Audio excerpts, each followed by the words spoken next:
Hi, this is Kendall Boyson, professional life and recovery coach, and you're listening to Encouragementology, the practice of instilling hope. Hi there. Thanks for joining me. On this show, we're talking about identity, what it means, where it comes from, and who gets to define it. Ever stop to wonder who you really are when the titles fall away?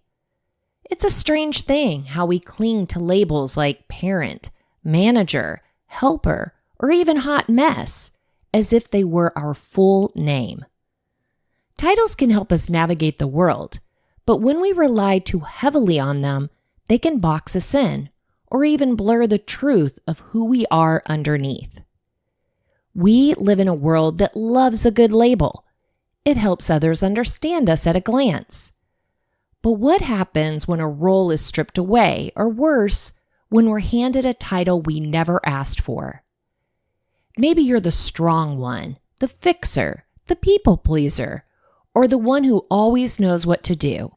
Do those titles empower you or exhaust you? Today, we're peeling back the layers, giving ourselves permission to question, evolve, and maybe even rewrite the narrative of who we are. Not based on what we do, but who we're becoming. Let's start by defining identity. At its core, identity is the way we define ourselves and the story we tell, both to ourselves and to the world, about who we are. It's made up of our beliefs, values, personality, memories, and experiences. But just as much, it's shaped by our roles, labels, and the expectations that come with them. Some parts of our identity we choose, our style, our goals, the things we're passionate about. Some parts we inherit, like family roles, cultural values, or personality traits reinforced by others. And then there are pieces we don't consciously claim at all. They're just assigned to us over time. Maybe you've been labeled the dependable one, the creative one, or the one who always has it together. But who says you have to wear those labels forever? One of the biggest identity traps is confusing what we do with who we are. Our jobs, titles, and responsibilities often become our main identifiers. I'm a teacher. I'm a mom. I'm a CEO. While those roles are important, they're only part of the picture. When we base our entire sense of self on a role, we run into trouble when the role changes or disappears. Retirement, career shifts, empty nesting, or relationship changes can leave us feeling lost, like we've misplaced ourselves. Another layer, social identity, how we're perceived by others and how we internalize that perception. Sometimes we shape ourselves to meet expectations or avoid judgment. That means our identity isn't always based on our truth, but on what feels acceptable or praised. This isn't inherently bad. It's human nature. But left unchecked, it can disconnect us from our authentic selves. So the big question becomes, who are you really? Beyond the titles, beyond the duties, beyond the outside validation, who's left? Let's press pause on the noise for a moment and check in. Identity isn't just what's printed on a business card or stitched into a uniform. It's the quiet, persistent feeling of who you are when nobody's watching. But how often do you really stop to listen to that?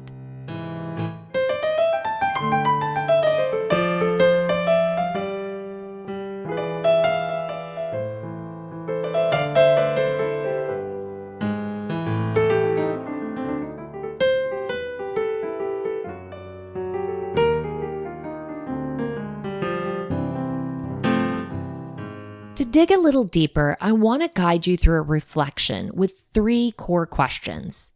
Each one is layered, so take your time. Maybe even grab your journal or just think of these things while folding laundry or walking the dog. Number 1, who am I without the title? Let's say your roles were stripped away. No job title, no relationship status, no parental duties, No social media bios, just you. What do you still value? What lights you up? What are the qualities you admire most in yourself? This isn't about ignoring your responsibilities. It's about remembering you're more than them. Number 2, what parts of my identity are borrowed? We all inherit beliefs and behaviors, some helpful, some not so much. What labels or roles have others assigned to you that you've accepted without question? Have you ever felt boxed in by someone else's expectations? Is there a version of you've outgrown but are still performing? Consider where those identities still fit, or if they ever really did. Number 3, who am I becoming and who do I want to be? Identity isn't static. It can evolve, stretch, and shift. What are you growing into right now? What do you want people to feel when they experience you, your energy, your presence, your voice? What identity would you claim if fear or judgment weren't in the way? You are allowed to redefine yourself at any age, any stage, any season. This is where the real work begins. Not in changing who you are, but in giving yourself permission to be seen clearly, even by yourself. Now that you've reflected on identity's layers, let's bring in something grounded in research and real-world psychology. Psychology Today recently published an insightful piece by Bob Edelstein titled How Our Identity Changes Throughout Our Life, diving into how our core sense of self evolves as our roles and experiences shift. The question, who am I, is an integral part of the human journey. Whether we consciously explore this question or not, it's always with us as we navigate our life. The answer to the question, who am I, is not an identity that we're given at birth. Who we are is informed by our life experiences and our responses to those experiences. Our identity may seem static, set, or even given. In truth, it's fluid and open to change. When we consciously explore the question, who am I, it allows us to discover our present identity. The response to the question, who am I, will be unique for each of us. For example, one person believes the world is dangerous. An important aspect of their identity is being suspicious and guarded. Another person believes the world is supportive. An important aspect of their identity is being trusting and open. These are two different responses to the question, who am I? There are 4 influences that inform our personal identities. The influences are universal, cultural, family of origin, and personal life experiences.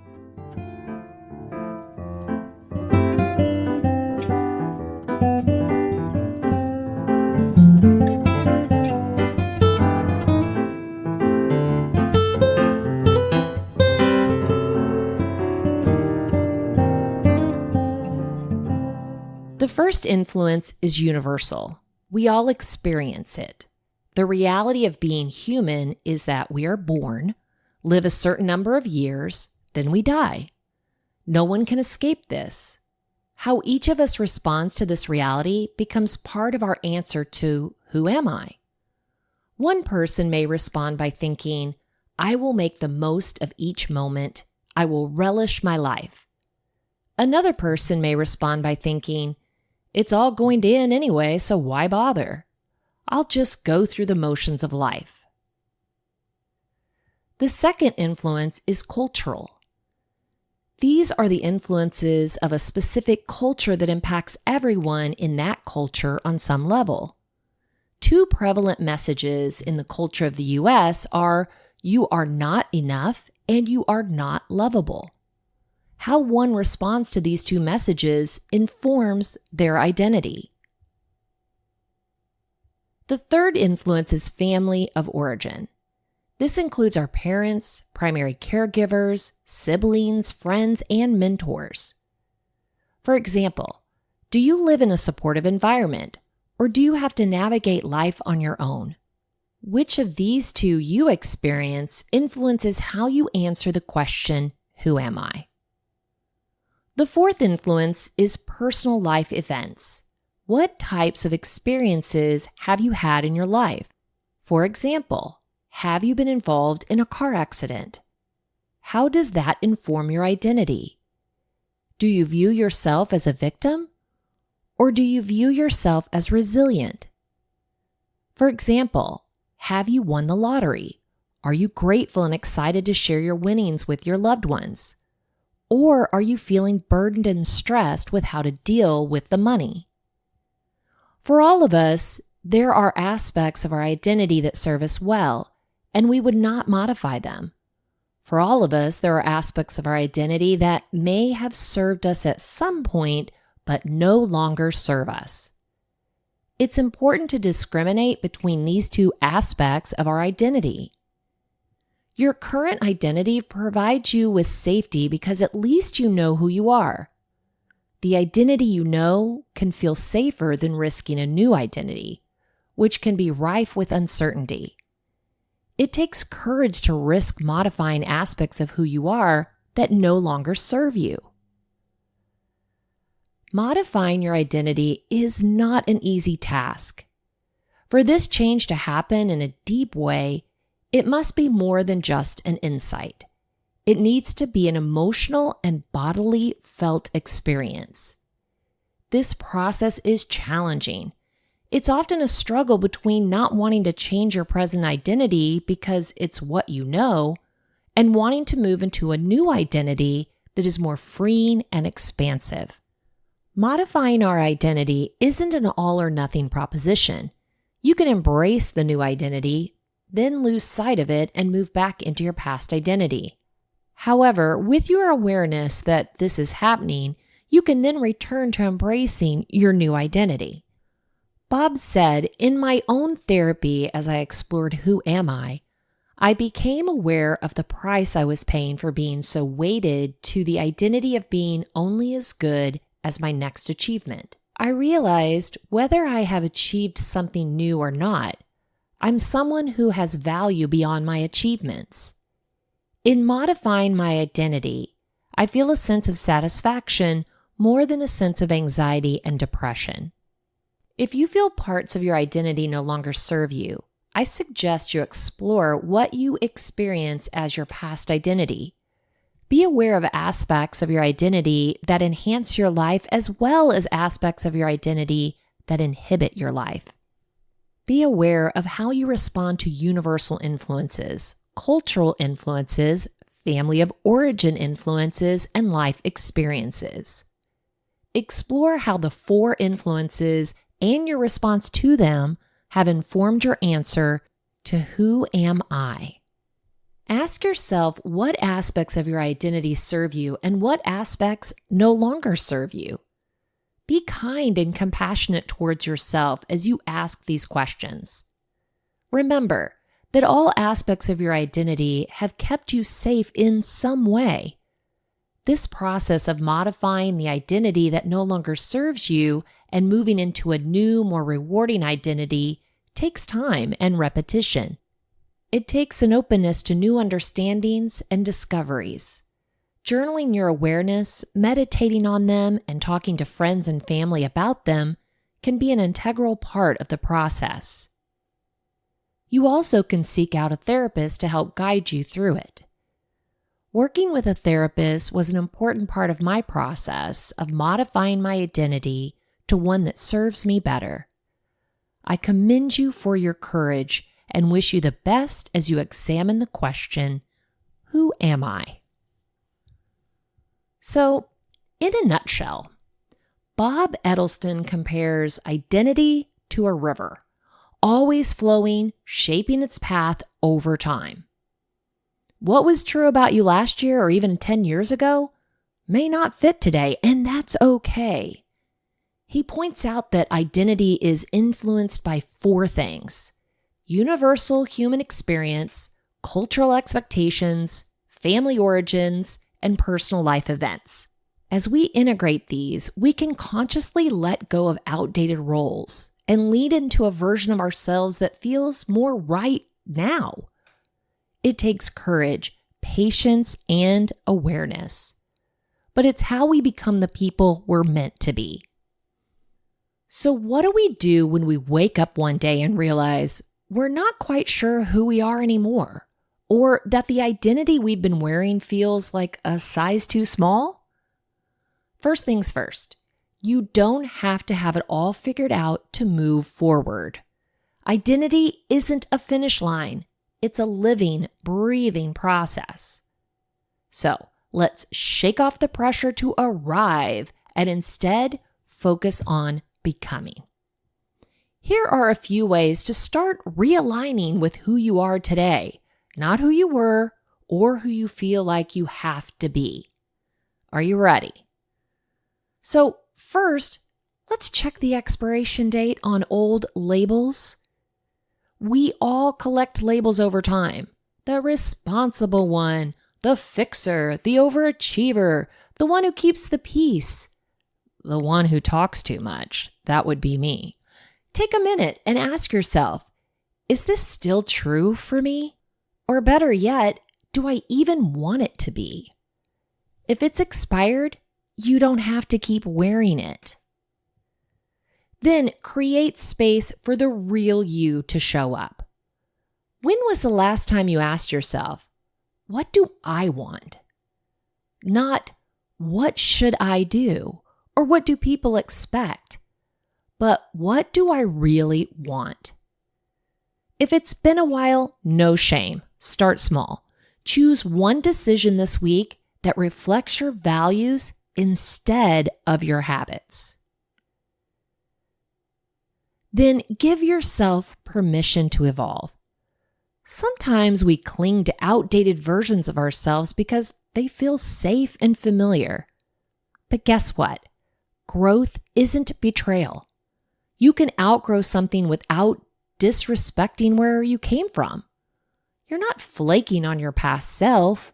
You're honoring who you are now. Then name your next chapter. Try this. If your life were a book, what would this current chapter be titled? The Reset? Rediscovering Me? Burning Out and Rebuilding? Give it a name that feels honest and a little hopeful. This exercise helps you step into authorship, and that's a powerful shift. And then surround yourself with mirrors, not molds. What do I mean? Well, find people who reflect your truth, not people trying to shape you into something else. Whether it's a friend, mentor, or coach, being seen and supported for who you really are makes all the difference in staying true to your evolving identity. Take a breath. You're not lost. You're just in progress. And that's a beautiful place to be.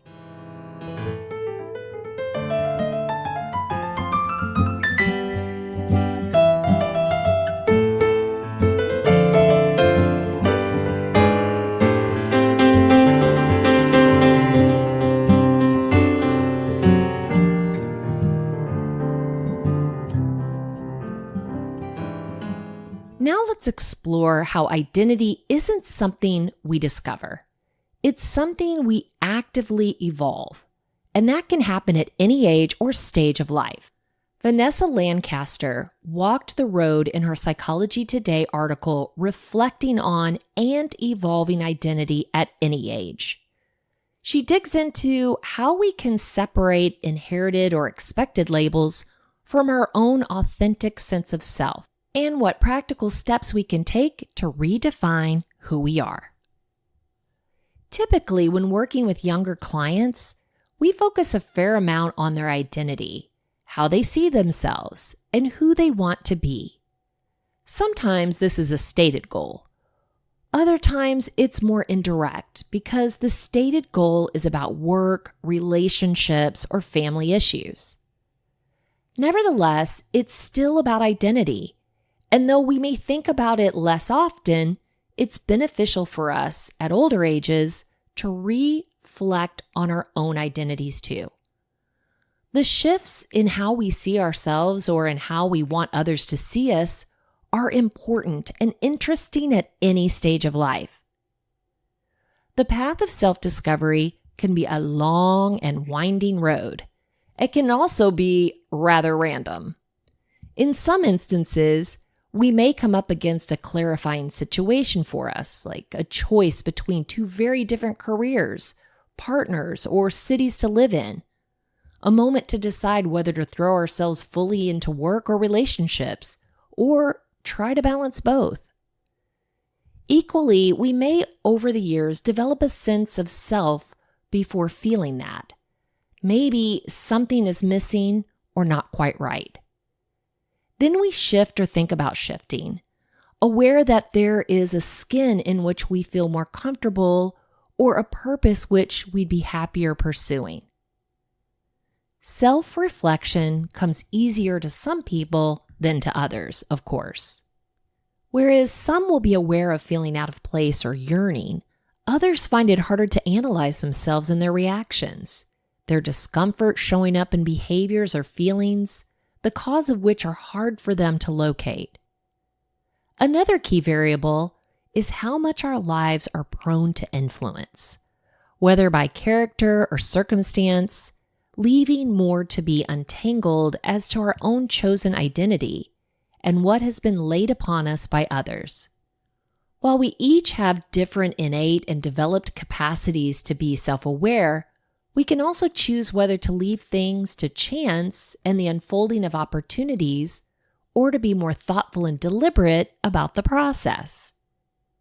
If the latter, some exercises can help untangle the strands of our identities. Vanessa said, "I like to work with a theory I first read about in Far From the Tree, a brilliant book by Andrew Solomon, distinguishing between vertical and horizontal identity. From this point on, Solomon gets all the credit for the concept, and I take any blame for my description and use of it. I use vertical identity as the identity that we inherit from our families, both genetically in terms of looks, tendencies, and wiring, green-eyed, athletic, musical, a worrier, and also in terms of family habits, values, and activities that have influenced us, being a lawyer, valuing education, playing sports. Horizontal identity, as discussed in my practice, is more about the tendencies, physical and mental characteristics, unique interests and talents that we've developed on our own, distinct from our family. We may be musical or tall or athletic, where our parents are tone deaf, short, clumsy, or shaped by a school, community, career, or experience which has had a particular impact. To help think about our vertical identity, we draw on a genogram or family tree, typically up to the grandparents' generation, and focus on influences and relationships, family stories, and lore. Patterns usually begin to emerge. We note what interactions are like between parent and child, siblings, and others. How were disagreements dealt with? Was speaking up encouraged? What values were explicitly spoken about? What was tactically assumed? Were there family secrets? Who was respected? Who was dismissed? These questions tend to bring up reminiscence and help develop insight into how these factors have influenced our development. Once we have this information, it's key to ask which of the patterns and traits we've noted do we see in ourselves. At this point, crucially, We can then ask which of them we want to emulate and which we want to change. It's in this question that the sense of agency comes in and the opportunity to plan. To think about horizontal identity, I like to work with a timeline. Even for individuals in their 20s, many decisions have already been made, experienced, or tolerated. By sketching out a timeline from birth to present day, the picture of ourselves that we build starts in a skeptical way with mundane facts, but becomes the building blocks of our story. Once we add in questions about how we felt about certain transitions, or who were the individuals we remember going to for advice or comfort, what was most impactful, we can start to see our life as a narrative with a shape, maybe a specific arc or pillars of consistent meaning, goals, and experiences.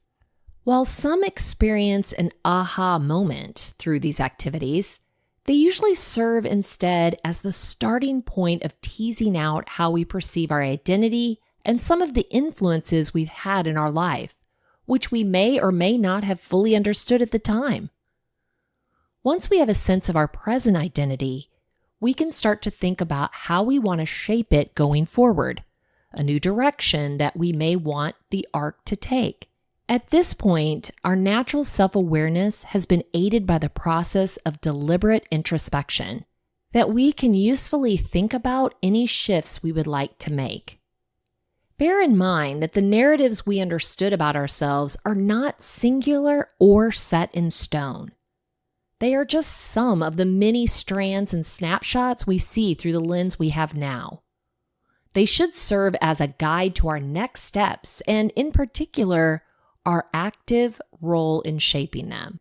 In my view, this exercise in introspection is not the prerogative of the young, but is rewarding at any age. In a nutshell, Vanessa likens identity to a wardrobe.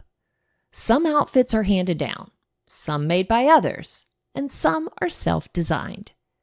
She encourages us to try things on, see what fits, and let go of pieces that no longer serve us.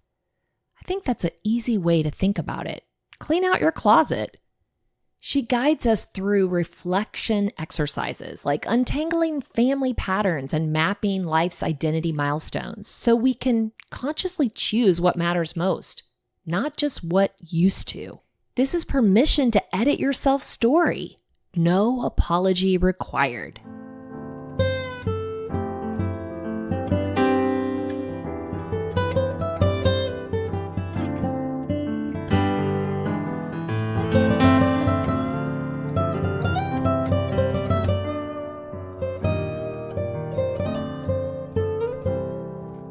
Before we dive into this next exercise, I want to remind you that every episode of Encouragementology now comes with a 5-day journaling companion, a printable tool designed to help you explore the week's topic a little deeper and at your own pace. Think of it as a gentle nudge for reflection, a way to carry our conversation beyond this audio moment and into your own personal growth journey. So if something we talk about today strikes a chord, don't let it fade away. Use the companion to capture your thoughts, explore your emotions, and set your own intentions. And to get you started, let's walk through a few prompts together right now. Grab your journal or any paper you have and give yourself a quiet moment to dig in with these prompts.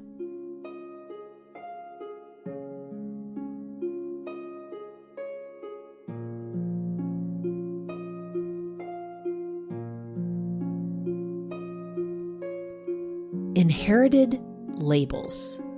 What identity outfits were given to you? Responsible one, quiet one, gift of gab. Do they still fit?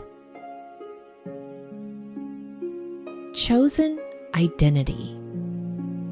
Which roles or labels feel most authentic and aligned with the person you are becoming? Which roles or labels feel most authentic and aligned with the person you are becoming.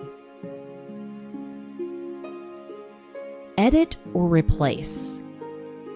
What's one title or label you're ready to let go of?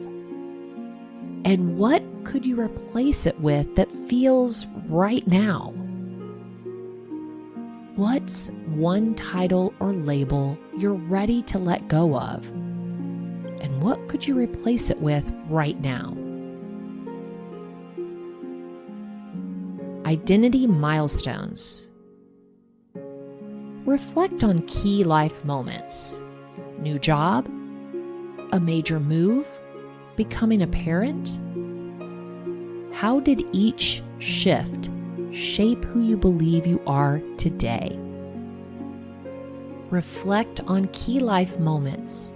How did each shift shape who you believe you are today? What's your next chapter title? If you were writing a new chapter of your life, what would you call it and why? If you were writing a new chapter of your life, what would you call it and why? Take your time here. This is about self-discovery, not self-judgment.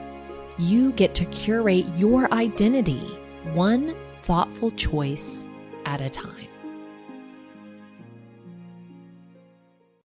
Before we close out, I've got a treat for you.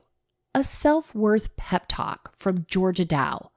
She walks us through practical insights on how to develop a stronger sense of worth from the inside out, not tied to your roles or others' opinions, but rooted in your inherent value as a person. So, after all of our reflecting and journaling, this is a perfect next step.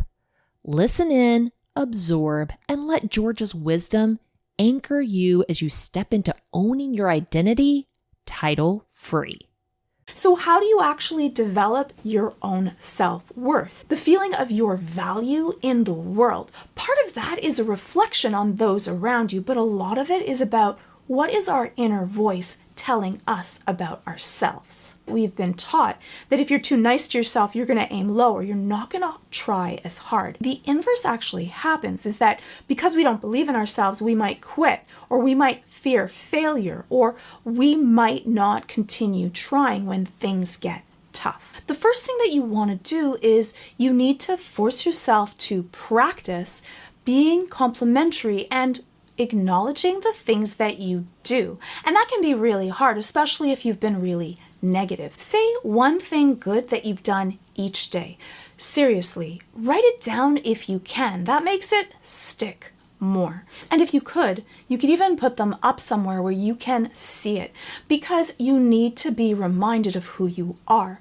And you want this to be honest and truthful. So it's not just, I'm proud of today. You really need to say, I'm really proud that I did a good job cleaning up, and that shows me being responsible. So that gives me who I am as a trait. I want it to come from you, though. I think that a lot of the times we are proud of ourselves from what someone else says, or when they're looking for affirmation on an outside source. And the problem with that is that if you're always looking for affirmation outside of you, then it's not a self-fulfilling engine. When someone else is upset at you, then you don't feel full, or you don't feel good about who you are as a person. If you've gone through a lot of hardship in your life, or you had people around you that were really negative or very critical, or you felt judged, you might have a very strong negative voice. So we're also battling that. What would I say to a friend or a loved one? If you wouldn't say you suck and you're horrible to someone else, then you definitely shouldn't be doing it to you. But a lot of people are really positive to other people, just not to themselves. They don't feel that that's worthwhile. So you want to acknowledge and pay attention to those negative thoughts, and then you need every day, and yes, I mean every single day, go through the things that you're proud of and who that makes you as a person. We're advertising who we are every single day, and that's really important, because what are you advertising about yourself to you? If you don't see yourself as being competent or aware or good enough or worthwhile, then you're going to undermine yourself or possibly self-sabotage or aim too low. You're also trying to build that part of your brain. Now, a lot of people are like, but why would I be positive about myself? That seems lame or stupid, and I'm just being realistic. But often we're just being cruel. If you believe in yourself in a true way, not in a narcissistic, I'm the greatest person on the planet way, but really who you are as a person, then you'll aim for the things that you are capable of. And you won't feel bad asking for that raise or knowing that you deserve that time off. Our own self-worth has a direct impact to our levels of feeling depressed and feeling anxious. If you work on this and do it every day, truly, after a while, that part of your brain will click. And the cool part is that you will spontaneously start believing in yourself. That's so powerful because once you believe in who you are as a person, your brain says, well, if you can handle this, I don't have to send adrenaline. And so it has a direct relationship to your levels of anxiety and the world around you.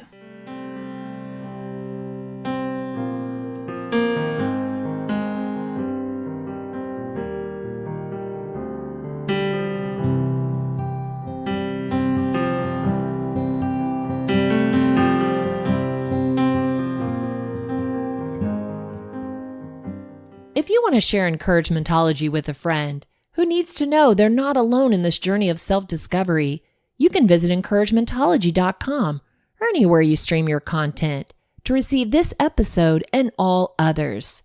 Check out the show notes for the 5-day journaling companion and follow us on Facebook and Instagram for additional encouragement throughout the week. So I challenge you. Strip away the labels and listen to your own voice.